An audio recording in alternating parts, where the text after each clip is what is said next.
We live? Awesome.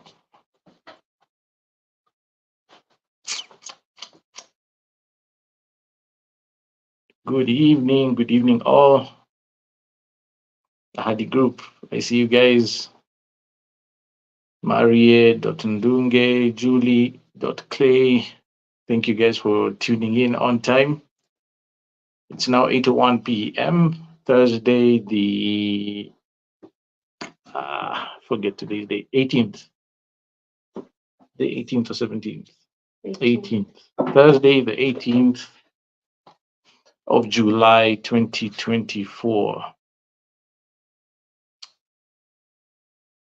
Good to see you all. It's been a while since we did one of our live sessions. Someone just tried to call you this phone.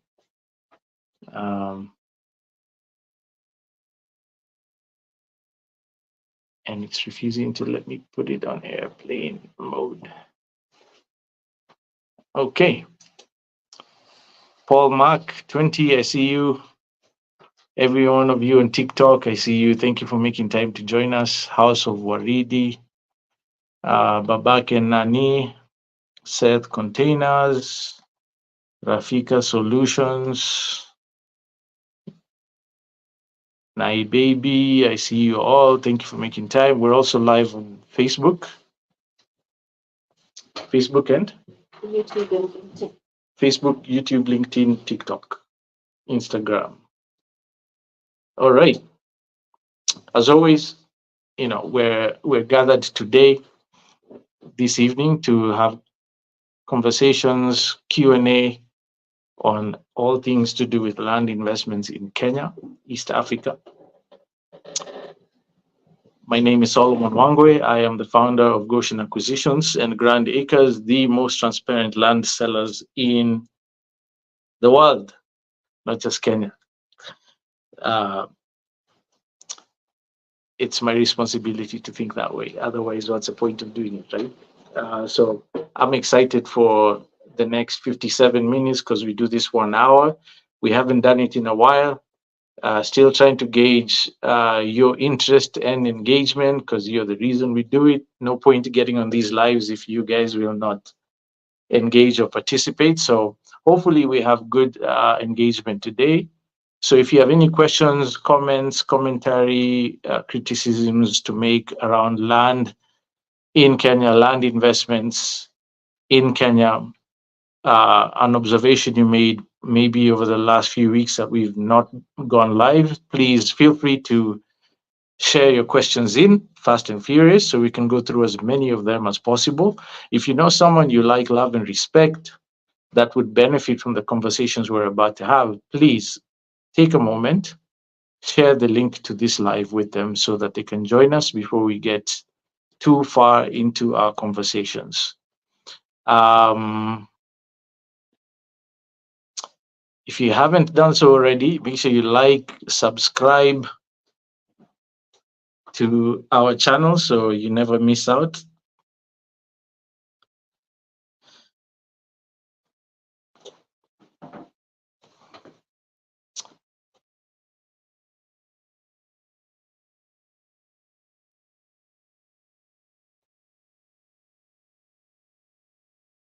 Cool. So over to you. I'll sit here patiently and wait for your questions. If they don't come in, we will say goodnight and let you guys go do what you really want to do. But let's get cracking.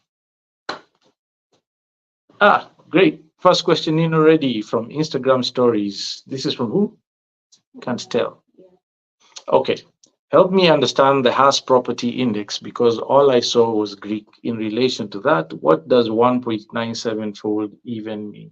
All right. Well, that's a great question, but let's save that for next week so I have time to peruse through the whole property index. I usually pay attention to just very specific information there that's relevant to my specialty or speciality, as opposed to going through the whole thing.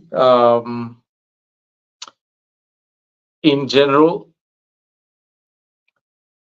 it's not Greek, first of all, it's in English. So maybe I'll address the last part of your question. 1.97 fold means, um, in essence, a 97% increase, right? Twofold is 100% increase. So 1.97 fold, in my translation, in my understanding, is a 97% increase, 1.97 fold. Um, Other than that, whoever you are, thank you for sending your question. Ahadi Group. Sorry, it's not showing me on the screen. That's why I didn't know it was you. Give me this week until next Thursday to consume the property index. If there's specific portions you want us to highlight and talk about, because it's a heavy document, go ahead and do so in advance so that we can address those. We might even go through it one point after the other, um, and see how that goes. I hope that's cool with you. Thank you for sending in your question.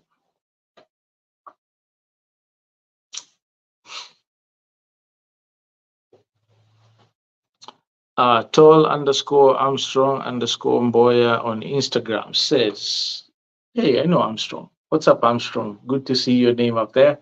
Are there laws that were intended to be passed by the proposed Finance Bill 2024-2025 that would affect landowners?" No, not in my opinion. I know the one law that everyone was nervous about had to do with conversion of all property in Kenya from freehold to leasehold, which would in essence allow government to tax you on an annual basis for ownership of the land. And of course, once the lease expires, you would be expected to pay renewal fees, or else the land reverts back to government. Caused a lot of hula baloo. But that was not part of the finance bill. That is part of the land bill, which might actually still be being debated. I don't know. I need to confirm if it was shelved along with the finance bill. Um, but I haven't heard anything about it. A lot of people conflated it or mistook it to be part of the finance bill, but it's not. So there's a chance that it could pass because it's part of a different bill that wasn't being uh, opposed or debated as much in the public domain as the obvious ones in the finance bill. So, other than that, none specifically were of concern to me with regards to land ownership, at least not yet. And after all, it's been put aside for now. So, um, as I had one wise person from the villages say, no point in arguing about who keeps the money from the sale of milk that we got from the cow that we haven't bought yet. So let's wait and see.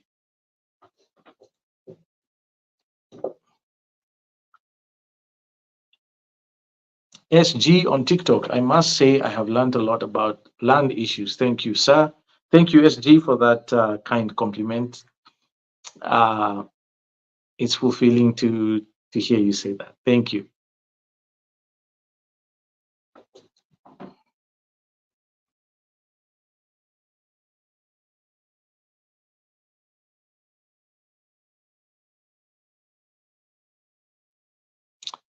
Nai Baby on Instagram says, "How can a non-Kenyan own land in Kenya?" Very simple, Nai Baby. First of all, download our checklist, 9 steps to safe land buying in Kenya. It's on our website, www.grandacres.co.ke.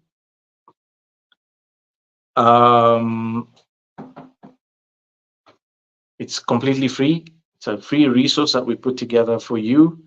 Secondly, and most importantly, is as long as you're buying leasehold property, if you are not a Kenyan citizen, you're okay. Non-Kenyan citizens can only purchase leasehold property. Kenyan citizens can purchase both lease and freehold. So just keep that in mind to avoid landing yourself in problems by buying something that you legally are not supposed to own. It does happen more frequently than you might imagine due to fraud, misinformation, negligence uh, by everyone involved along that chain. So very simple, Night Baby. If you have any questions after downloading the checklist, feel free to reach out. We'll be happy to provide more color.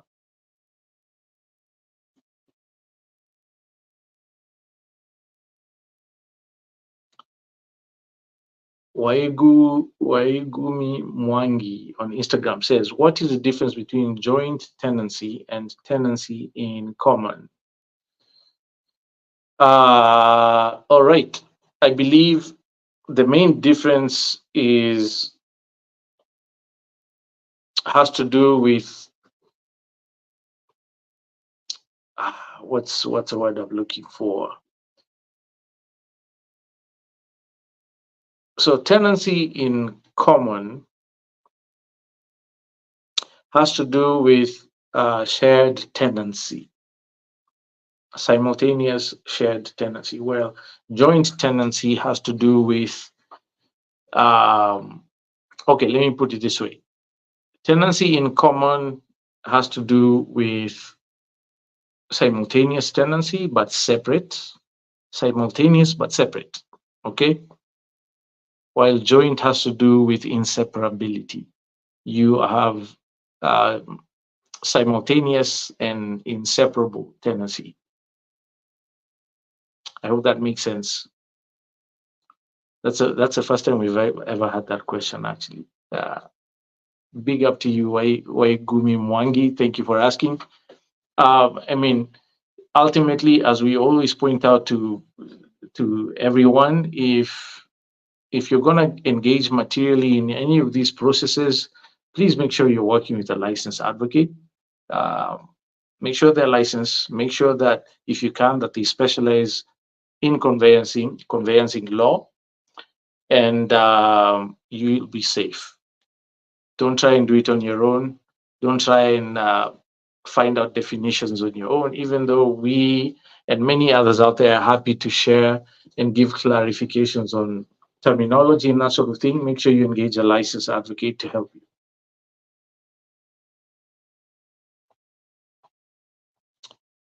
Naibibi on Instagram says, please talk about the difference between freehold and leasehold titles. Well, as the name suggests, freehold titles are for properties that you can hold forever for free, hence the term free. Originally, it meant you don't have to pay any ownership taxes over the duration of your ownership. That's the main difference between freehold and leasehold. As the name suggests, again, leasehold has to do with temporary ownership or time limited ownership. In Kenya, the longest you can own leasehold properties is 99 years. The leases tend to be renewable if you apply in time to renew your lease for another 99 years. In urban areas like Nairobi, they tend to be limited to 50 years or 49 years. And that's the main difference between freehold and leasehold. Along with that, subsequent to that difference, with freehold, even though you're not supposed to be paying any taxes, there is a tax that you will pay. In Kenya, a lot of counties are now levying county rates on freehold property. Technically speaking, they're not supposed to, hence the term freehold, but it's happening. County authorities have, you could say, the administerial leeway to do so, but you will not pay annual taxes to the national government. So the term freehold had to do with paying annual taxes to the national government. That is called rent, land rent. I've talked about this before, and there's a ton of content out there that we've done. You can find that on our platforms. Just search for Own Land in Kenya and look at the archives. Land rent will be paid annually on freehold, but not county rates, not chargeable. Sorry, let me rewind. It's the other way around. On freehold property, man, this is becoming a tongue twister. On freehold property, you will not pay land rent to the national government, but depending on which county you're in, you may be charged land rates, which is to the county. Okay? For leasehold, you will pay both every year. You will pay both the land rent to the national government, and you will also pay land rates to the county government. So the main difference there is freehold only has one chargeable tax depending on which county you're in, if they are levying land rates on the freehold title. I hope that clarifies for you, Nai Baby, and thank you for asking your question.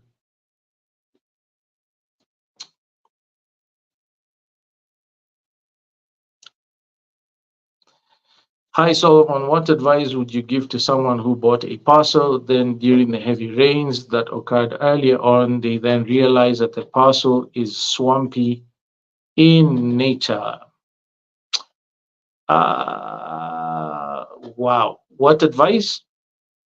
You would have to get a number of experts to advise you on that. First of all, if you've already bought the thing, it's too late. Now, what you need to do is find out if there are any mitigative actions you can take from a civil engineering and structural engineering perspective to shield your property if you've built on it, to shield your property from damage from the swampiness of the land. If there isn't, you may need to consider abandoning further investment plans on that property. That's a tough one, Matt.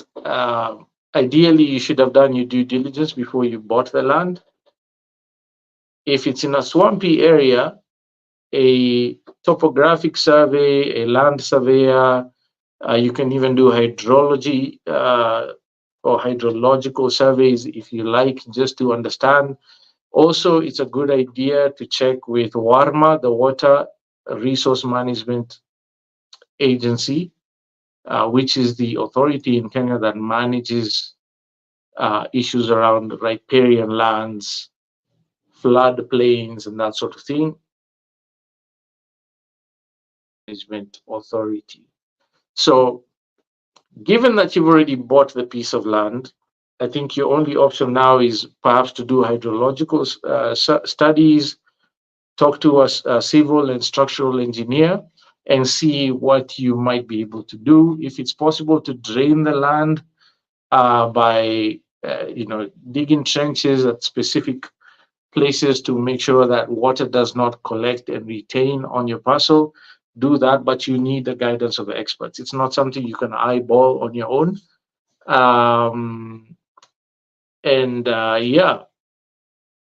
Do your due diligence before you buy. Okay, if you feel when you do a site visit and you feel like something here feels like it needs to be checked out, check it out before you buy. If you can't, best not to buy in the first place. If you're an easy or you see the signs, don't ignore your intuition and your instincts. Hold off, wait for the rainy season. If it's still available, go check it out and that sort of thing. I know that's not always possible when you're trying to make investment decisions quickly, but do your due diligence, including surveys, before you buy. Thank you, Matt.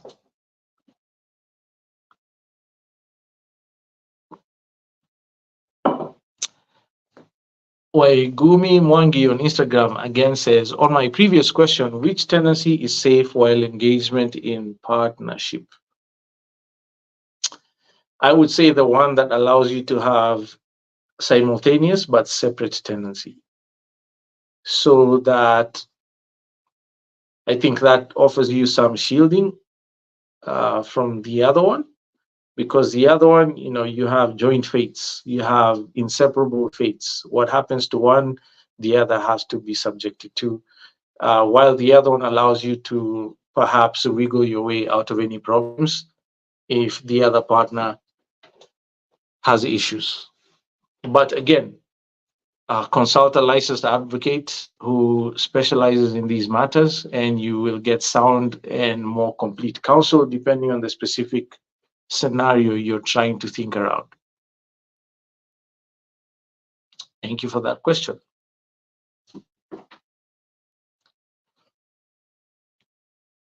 My baby on Instagram says, would you venture into houses as well in the future? 100% yes. It's just a matter of time. Um, by the grace of God, it'll be sooner rather than later. Thank you for asking.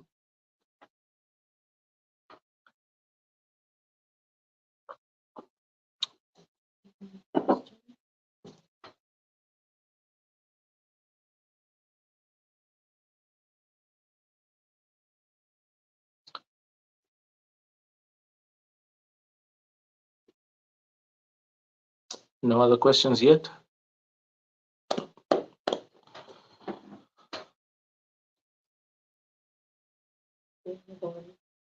Okay. Jitesh Vekaria.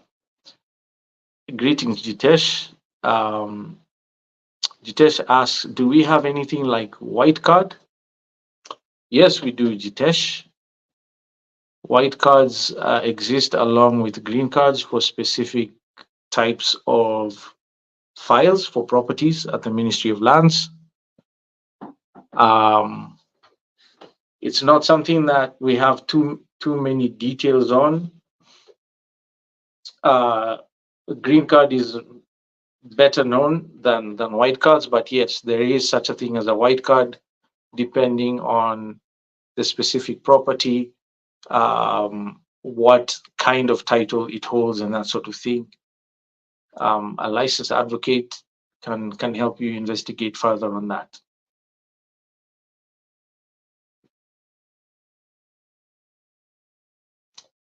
Amapiano Connoisseur on TikTok says, do you have any job openings? Yes, we do, Amapiano Connoisseur. If you are a licensed advocate with at least 7 years of experience in conveyancing law, 7 to 10 years, I would say, we are looking for in-house counsel. So send in your CV, as well as sales. If you're looking for a sales position in a growing real estate company, provided you have experience in sales, send in your resume as well. And we'll be happy to go through those.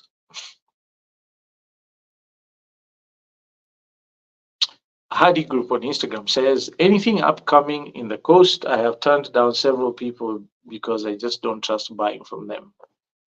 Yeah, well, Hadi, I know you guys have asked this question before, and we're still hunting, we're still seeking, and I know we shall find. We found a few things, but none of those have clean transactionable titles, so we can't proceed on those. But I was actually supposed to be in Malindi this week to look at something. I just haven't been able to make time. I'm hoping I'll be able to do so next week. And we will keep you posted. You guys are part of the Greater Gains community, repeat Goshen acquisitions and Grand Acres customers, so you will hear about it before anyone else ever does. Have no fear or concern. We won't let it pass you by. So stay tuned, and I look forward to providing you that much anticipated update.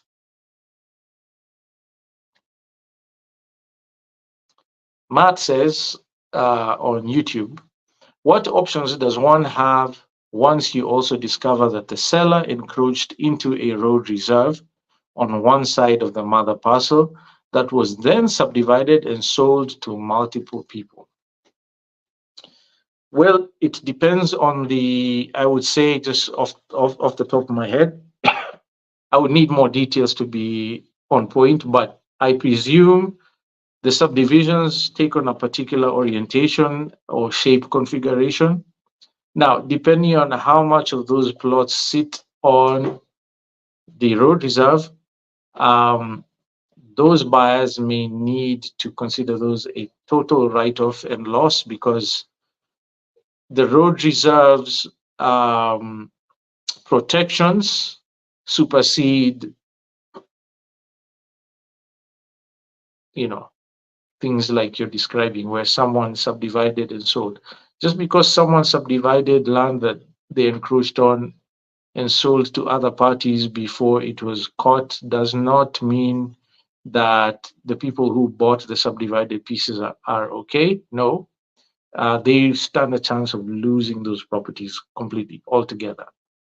So get a survey done, determine how much of those subdivided lots actually sits within the encroached road reserve.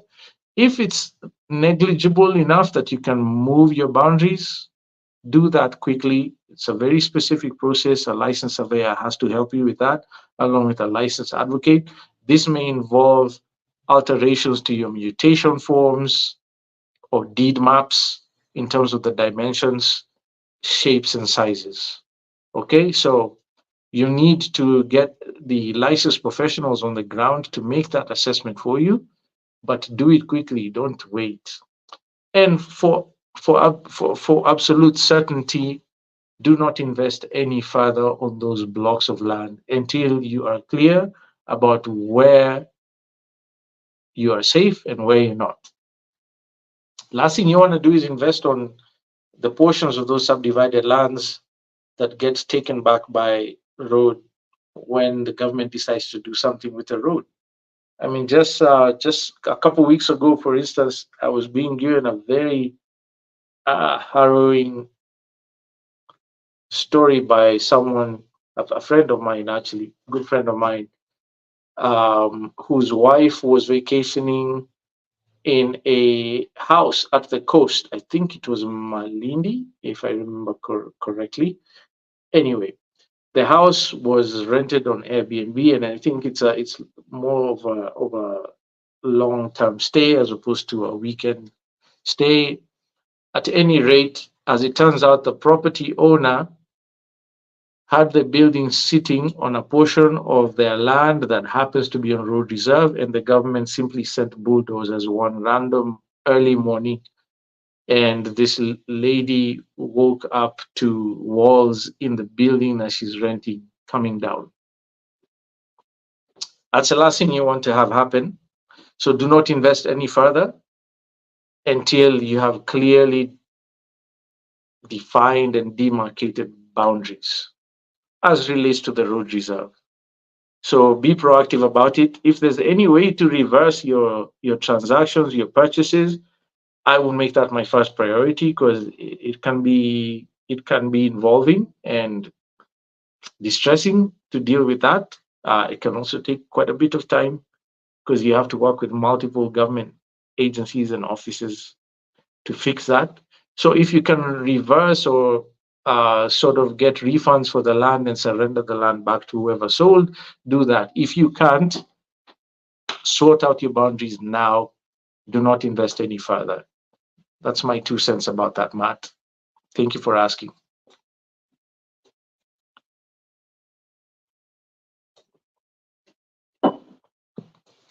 Most welcome, Matt. God bless you too.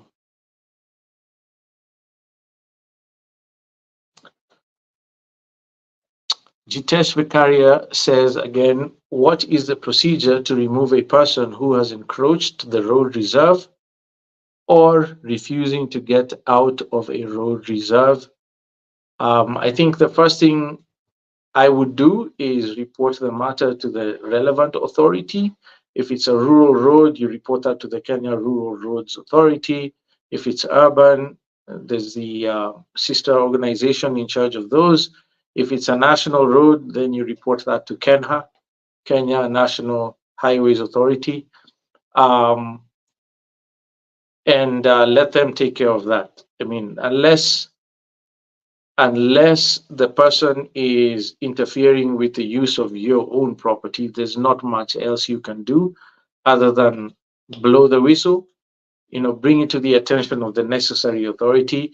They tend to be quite good at sorting that out because they have legal rights to simply bulldoze without asking questions. Yeah. Which is what you feel like doing, I'm sure, as a private citizen who's playing by the rules and watching someone else not play by the rules, and it's affecting the use of your property or other public rights and accesses. Blow the whistle, blow it hard. If you can get together with other members of your neighborhood or your community, do joint letters, have multiple signatures on that letter, report it to the relevant authority. Um, Twitter is an excellent or space. What do you call it? X, not SpaceX. That's Elon Musk's other company. X. I've never adjusted to calling it X. I still call it Twitter. But Twitter is a very effective tool for doing these sorts of things, especially if you can take photographic evidence, shoot those out to the relevant authority on X. They usually are very quick to respond, send people to the ground, uh, get your neighbors, members of your community to write letters together and let them sort it out. That would be my best way to go about it. Thank you for asking, Jitesh.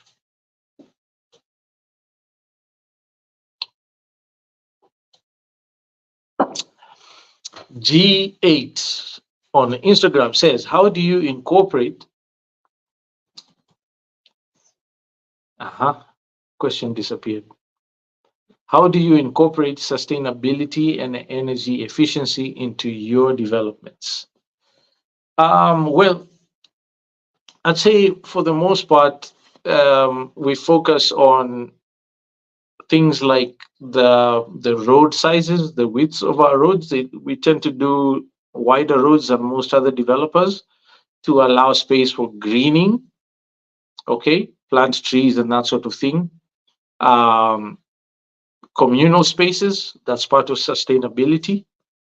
As far as energy efficiency is concerned, the only thing we've been able to actually execute on so far on any of our projects, and currently there's just two of those projects, Acacia Cove, residential compound in Nanyuki, as well as we have a new property, new project loading in Nanyuki, where we did electricity fencing powered by solar. Okay, and it's 24-hour live electric fencing that is fully powered by solar, as well as some of the lighting needs for the guardhouse or the workers' quarters and that sort of thing. And we're looking forward to rolling that out a bit more uh, materially with the fully built out gatehouses, the street lighting, and that sort of thing. And to be honest, that's something you can only really speak about meaningfully when you're doing full turnkey developments um, from scratch all the way to here's a key to the house. That's the only time you can really talk about incorporating sustainability and energy efficiencies in the way that makes a difference. And we look forward to doing that in the nearest future possible. Like I mentioned or alluded to someone who asked a question before, we are looking forward to doing buildings on our developments as soon as possible. So let's have a chat then, maybe. Thank you for asking.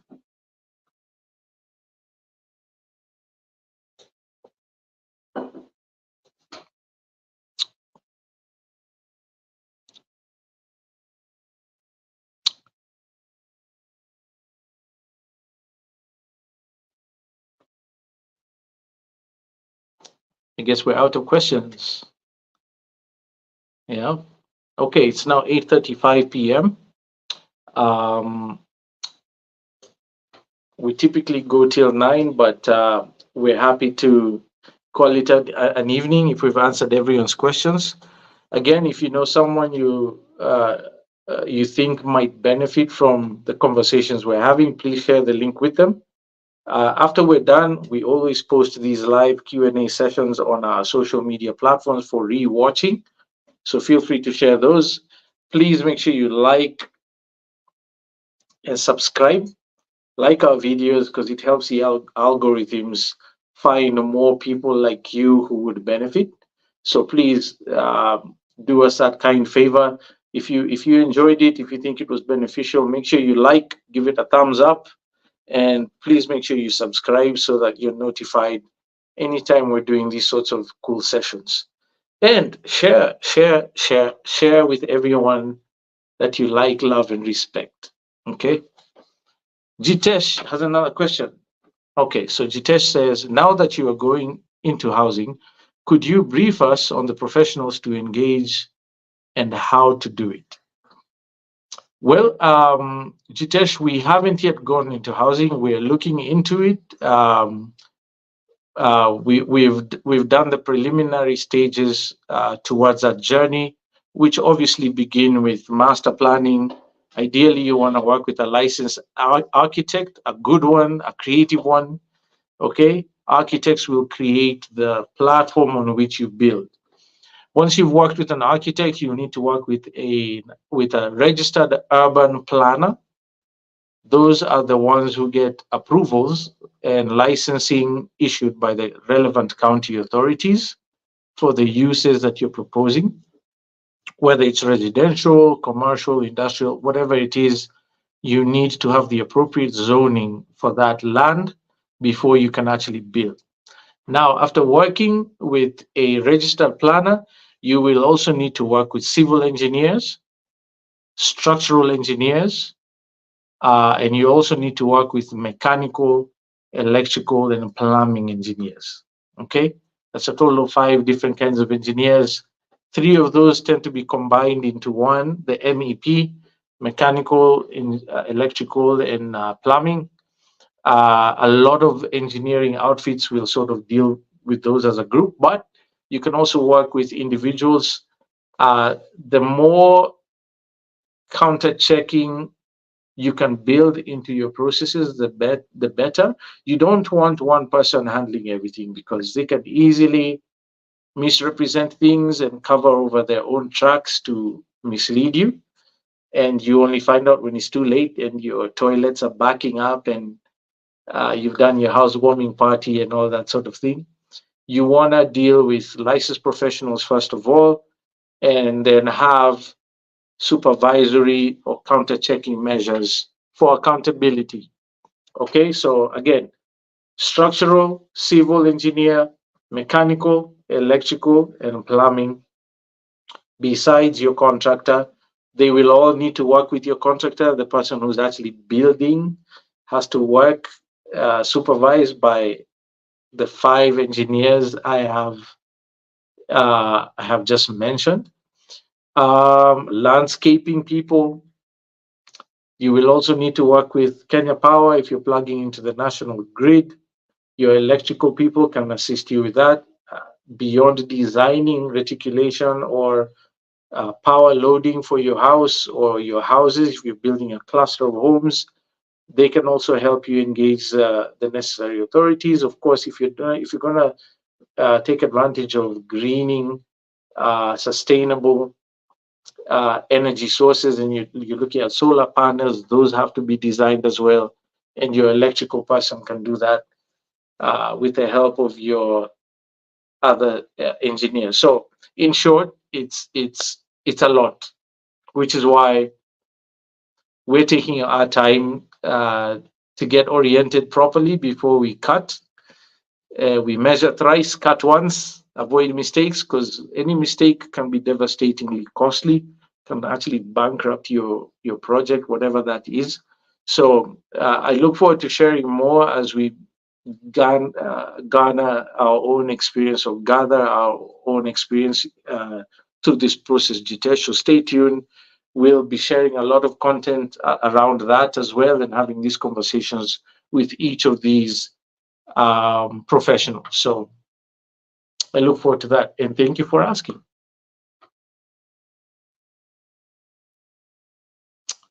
Don on TikTok says, will your buildings be mid-level to luxury? Well, Don, I will say because of my own personal biases and aspirations, um, we have tended to design what some might consider luxury or high end. I mean, who doesn't want luxury or high end? Okay, that's our default bias. Um, but while we do that, we also want to make them affordable to as many people as possible. Is that possible? I believe it is. Luxury, in my opinion, is simply a design question, has nothing to do with the cost of materials like ballast, cement, steel, blah, blah, blah. Um, a lot of what we call luxury can be taken care of by quality design, competent design. That's where we tend to focus our efforts and then make it as affordable as possible. So, yes, we would be trying to design luxury accessible to the mid level segment of the market, but we wait to see. We're looking forward to testing that out, and lots of learnings for us, and we'll be happy to share those with you as we go along.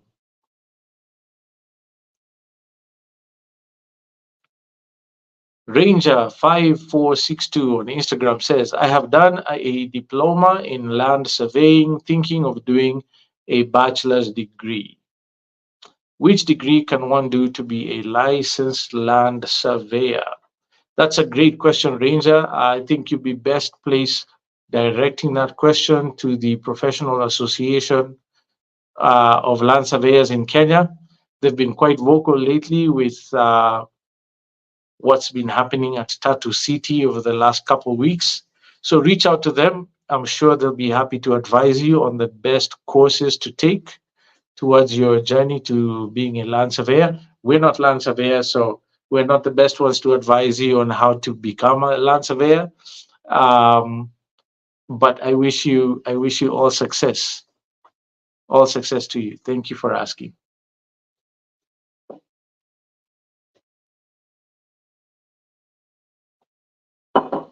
G underscore 8 on Instagram says, do you have any partnerships or affiliations with other organizations?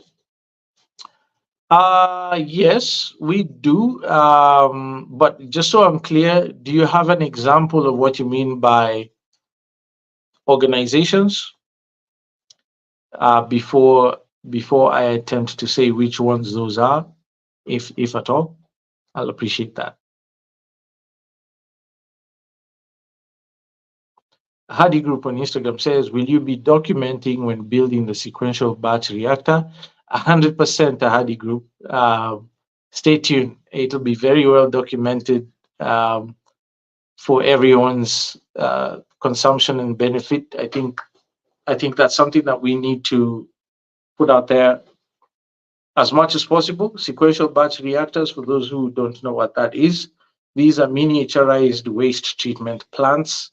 They work exactly the same way as those giant waste treatment plants that are typically built by governments, except they've been miniaturized to cater to a single household, or in some cases, a small cluster of households can share one appropriately built one. Okay.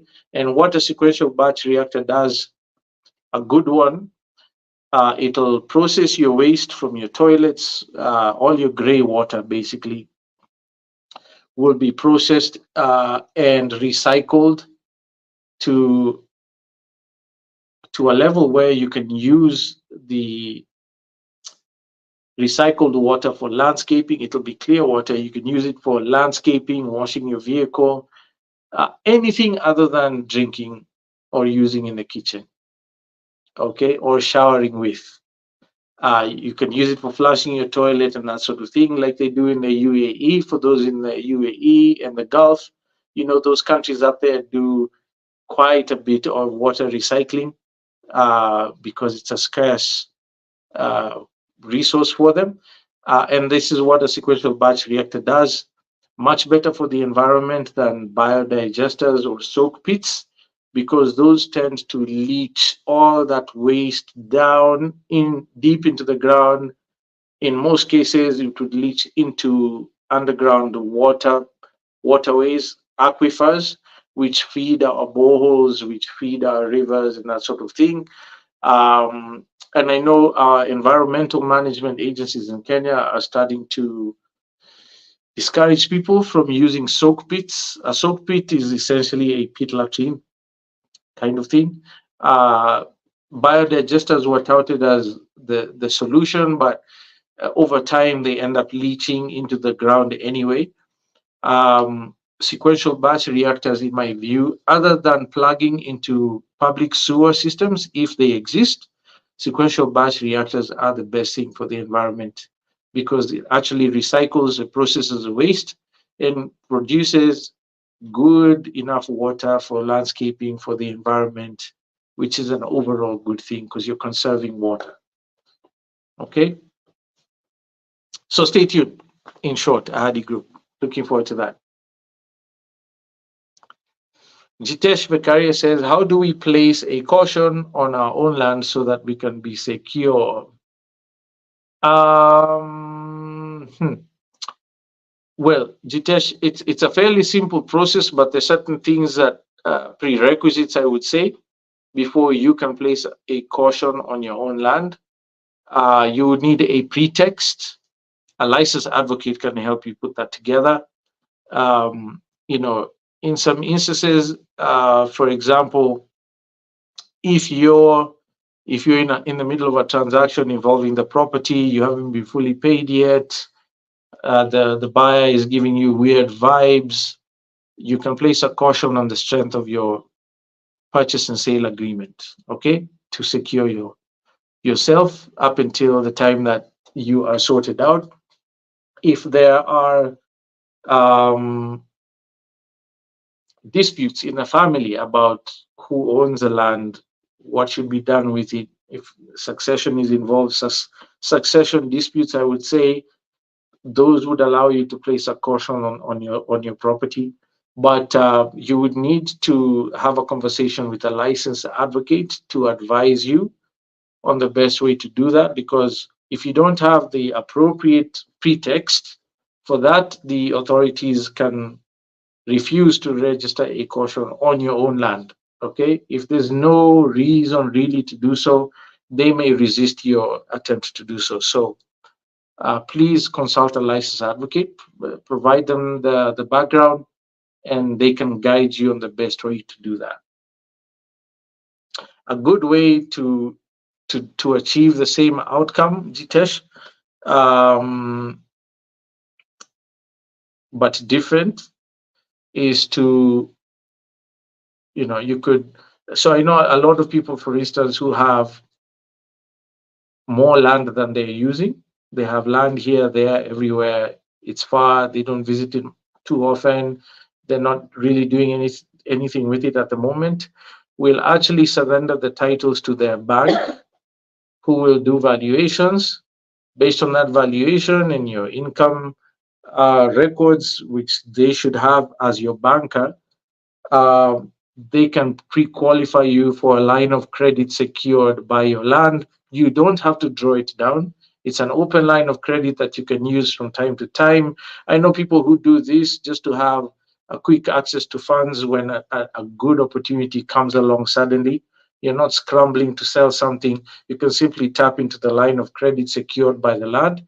Once you do that, the bank will actually register a charge or a lien against that title, which achieves the same outcome as a caution, especially if you're not drawing down on the funds. It's just an open line of credit. Should you ever need to sell the land or do something with it that would require the caution removed, you simply close your line of credit and ask the bank to release your security, and they would discharge the land. There's a little bit of lead time involved with that, so be sure it's something that you're holding for the long term, or plan far ahead in advance that it doesn't then become an impediment to your transaction. So talk to a licensed advocate. They can guide you on the best way for you. Thank you for asking. We have 10 more minutes. Man, time is flying. G8, G_8 says, it's a follow-up question. Want to know the team you're working with in your projects. Uh, Someone was asking about the partnerships or affiliations. Partnerships, okay. Wow, yes, there are many. We and I think this is one of the distinctions between Grand Acres and other companies in our industry out there, because we're very particular about following due process and doing things right out of necessity. It's not even something we can take credit for. A lot of these are required. Okay, so we work with registered planners, licensed ones. Okay, we work with licensed surveyors like Mashariki Geo Surveys. They are the best I've ever worked with. Mr. Dennis Malebeka, shout out to you, based at the coast, but will do work anywhere. He's done work for us in Laikipia, in Nakuru, um, even in Webuye. We work with architects, the best actually, in not just in Kenya, in the region and on the continent. You know, DLR Architects, originally an American firm that now has offices in Africa, uh, directed and run by Kenyan architects, based here in Nairobi, just a stone's throw from our office, actually. DLR do a lot of our master planning. They've done so for our Olkekun project as well as our Rustling Dawn project, including a new one that we'll be announcing soon. We worked with Buchatman and partners. Buchatman did our Acacia Cove master plan, residential master plan. If you've never heard of Buchatman, they are rated the best architectural firm in Africa. I think five. This is the fifth year running now. They have many projects, famous projects to their name. Joburg, for instance, where the last World Cup hosted in Africa was held. Mall of Africa in Joburg, in Kenya, they've done the Two Rivers Mall, Deer Park residential compound. Uh, they've done a lot. Just go to their website, check them out. Literally the best architectural firm in Africa, rated and awarded multiple times. Those are some of our partners. And the same goes for legal practitioners. We work with the best of the best. People like Andrew Ranja, Mr. Andrew Ranja. You can check him out on LinkedIn. Uh, Probably the most principled and ethical advocate I have ever worked with, and I've been doing this for a long time. I've kissed many frogs along the way. Mr. Andrew Ranja is the best among them. We also work with Anjawala and Kana, A&K. Anjawala and Kana, just like Bukatman, have been rated best law firm in Africa multiple times over the last, I'd say, 7 years. They've rated top law firm in Africa, I think 4, maybe 5 times. We work with those on a lot of our projects, even now, currently. So just to say that this is a team effort. It's impossible for you to do anything on your own. In many cases, you have to work with these licensed professionals as a matter of law, like registered planners, like licensed advocates, and the likes. So if there's any specific ones you want to know about, check them out or send us a DM. We'll be happy to link you directly in case you're looking at sourcing the best people to work with. We're happy to share their contacts. Thank you for asking. Jitesh Vikaria says, how do you do due diligence on your professionals before giving them any assignments, as you have really managed them? How have you ever burnt your fingers, sir? Okay, how do we do due diligence? For professionals, it's quite simple. A lot of these professions will have legal bodies that license them on an annual basis. That is true for surveyors It's true for environmentalists, environmental specialists that you do environmental impact assessment reports. The same is true for, have I mentioned surveyors? Surveyors and lawyers, okay? For instance, for LSK, you can simply enter the lawyer's name on LSK's portal and it will instantly tell you whether or not they are licensed to practice in the current year because they have to renew their licenses on an annual basis.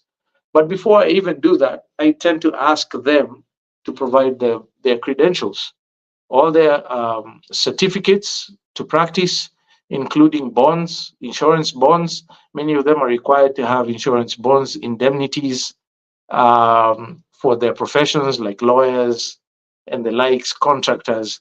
All these, you can simply ask them for their bona fides.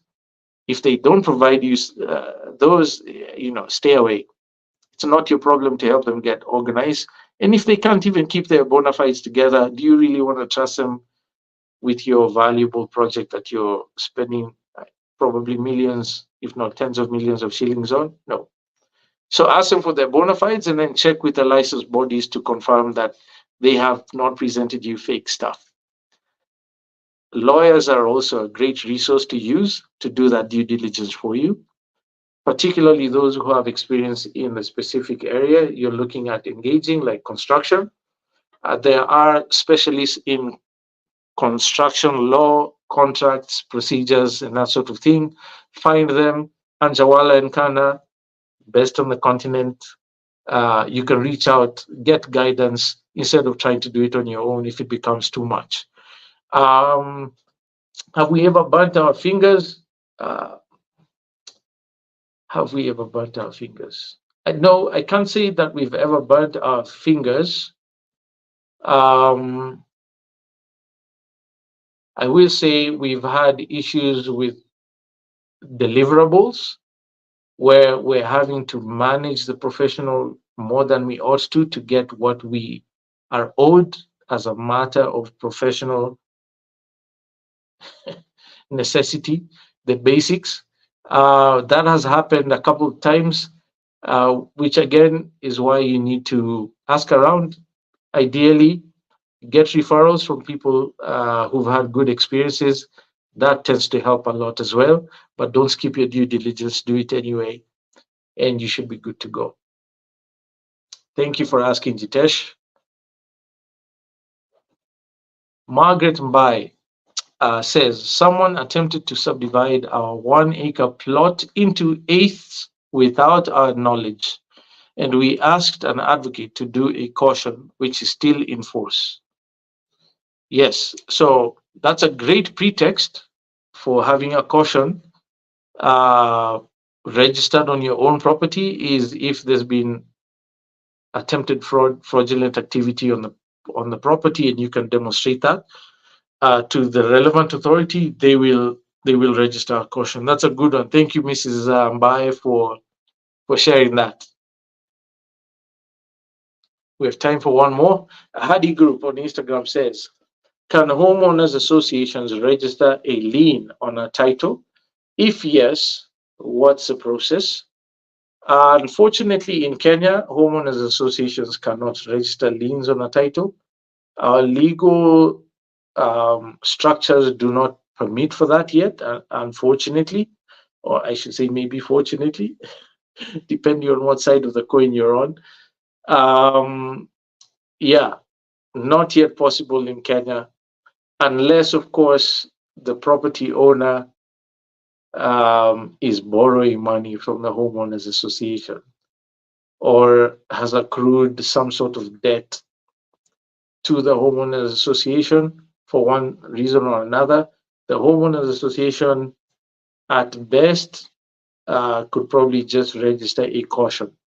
But registering a lien, what in Kenya is referred to as a charge, um, very difficult to do as a homeowners association.